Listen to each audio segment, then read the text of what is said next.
Queridos oyentes, hoy les voy a compartir una historia que, aunque pueda parecer sacada de un libro de terror, tiene tintes de veracidad. Esta narración me fue contada durante uno de mis tantos viajes por el estado de Veracruz, por un anciano que afirmó que era una experiencia real, vivida por un conocido. Les advierto que lo que van a escuchar no es apto para los débiles de corazón. Siempre fui un investigador paranormal. Mi curiosidad por el más allá me llevó a viajar por todo México, investigando leyendas, mitos y fenómenos inexplicables. Pero hubo un evento que marcó mi vida para siempre y del que nunca hablé hasta ahora. En una noche lluviosa en Coatepec, Veracruz, cuando un grupo de amigos me desafió a jugar con una ouija.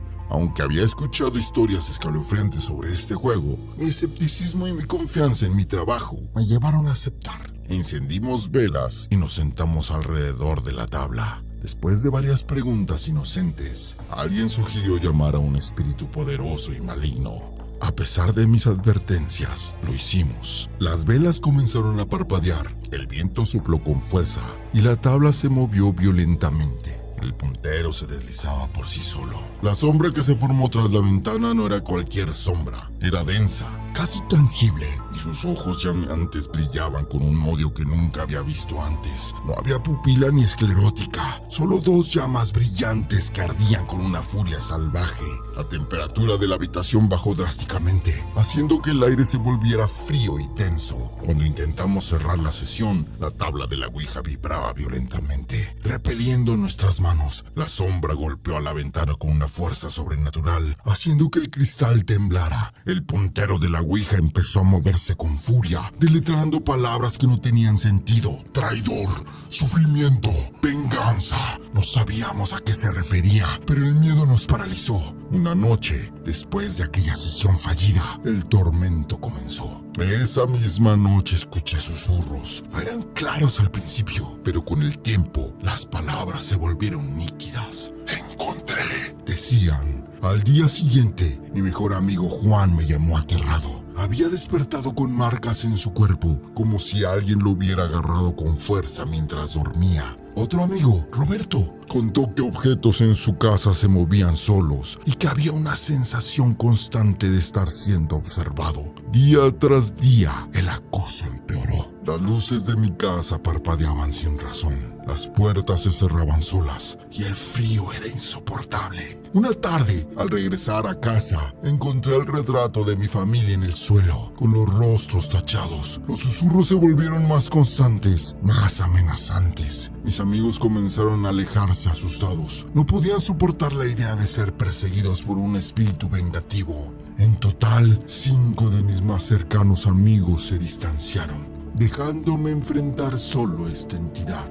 La primera vez que intentamos llevar a cabo un ritual, las cosas no salieron como esperábamos. Las velas que habíamos dispuesto en el círculo alrededor de la habitación súbitamente se apagaron una a una, como si una ráfaga de viento invisible les hubiera soplado. El exorcista, un anciano de cabellos grises llamado Don Manuel, comenzó a recitar las antiguas palabras en latín, pero su voz era ahogada por risas bajas y burlonas que retumbaban en toda la habitación. Al finalizar la primera sesión, creímos que había sido exitosa, hasta que mi teléfono sonó.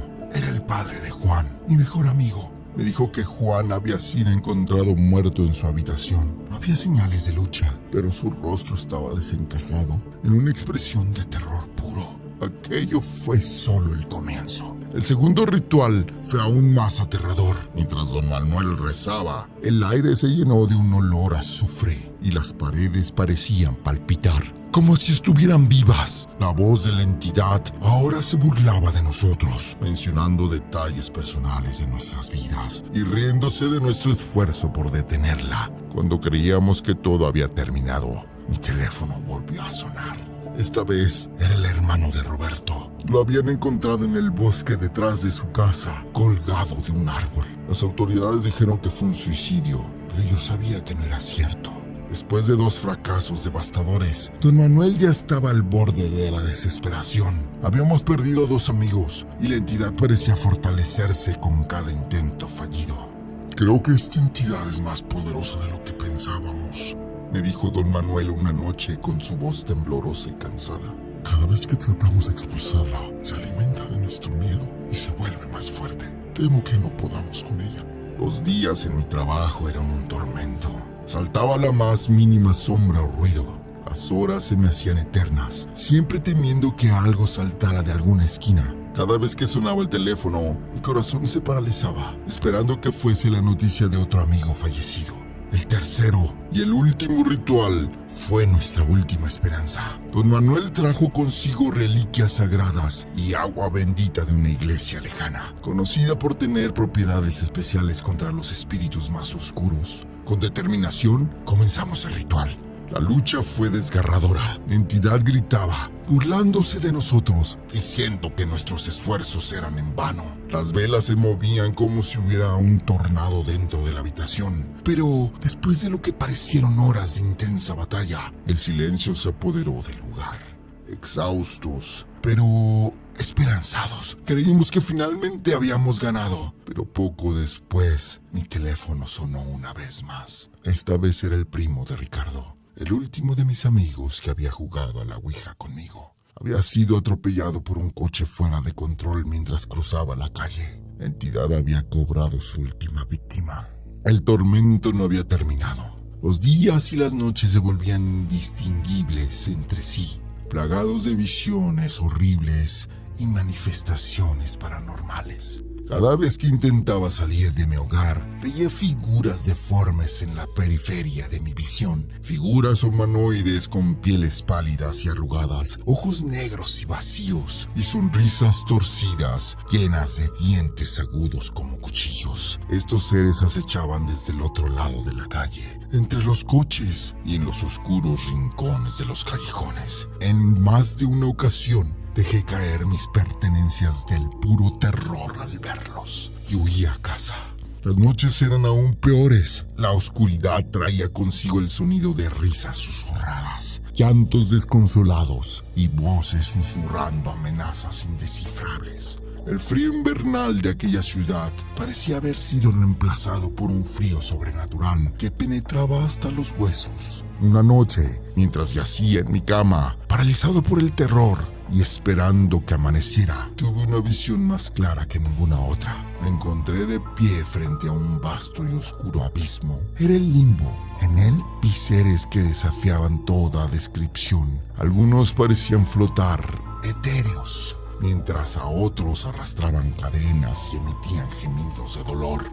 Pero lo más aterrador eran las criaturas que se deslizaban entre las almas perdidas. Serpientes aladas con caras humanas, gigantes con ojos en todas partes de su cuerpo, y otras aberraciones que no pertenecían a ninguna leyenda o mito desconocido. Don Manuel, consciente de que nuestra última oportunidad se desvanecía, decidió llevar a cabo un exorcismo final, utilizando un ritual olvidado por siglos. Reunió hierbas raras, reliquias y escritos antiguos. Mientras recitaba las palabras del ritual, una fuerza sobrenatural comenzó a invadir la habitación. Todo se movía, los cuadros se caían y las luces parpadeaban violentamente. Repentinamente me encontré en trance. Mis ojos se volvieron blancos y mi cuerpo temblaba violentamente. Pude sentir cómo la entidad intentaba arrastrarme hacia ese limbo oscuro y frío, hacia ese lugar de desesperación y agonía. Don Manuel, con una determinación inquebrantable, se enfrentó a la entidad.